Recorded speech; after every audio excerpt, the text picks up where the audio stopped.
Our next question is from Keith Mason of Personhood USA.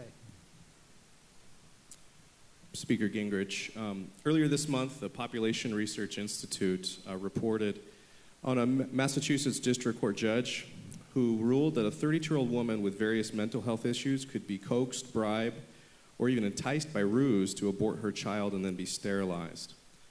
There's growing movement to diminish the personhood of the handicapped and the elderly in America. As president, what would you do to expose and to fight against this eugenics movement? There are some horrifying novels about people in Germany in the 30s trying to save their children.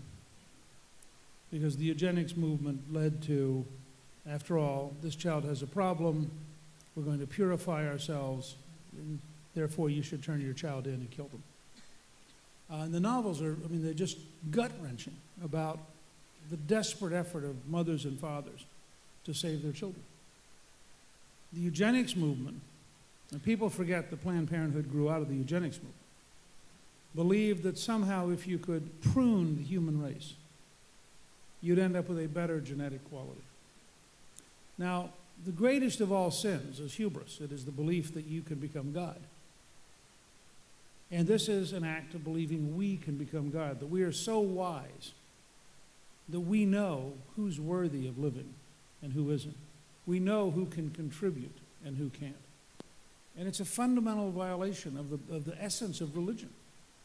And so I would say to you that was that a district judge or a Massachusetts, a U.S. judge or a Massachusetts judge? It's a district. U.S. district judge? Massachusetts. Oh, a Massachusetts state judge. Okay.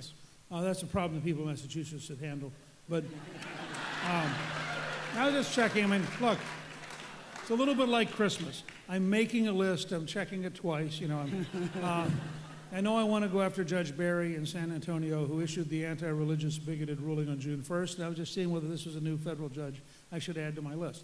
But I do believe we have to stand firm and say to the legal class, we are not going to tolerate you desensitizing being a human being, and we are prepared to take steps to defend ourselves from an aggressive judgeship that thinks it can dictate to us the very nature of our relationship to God.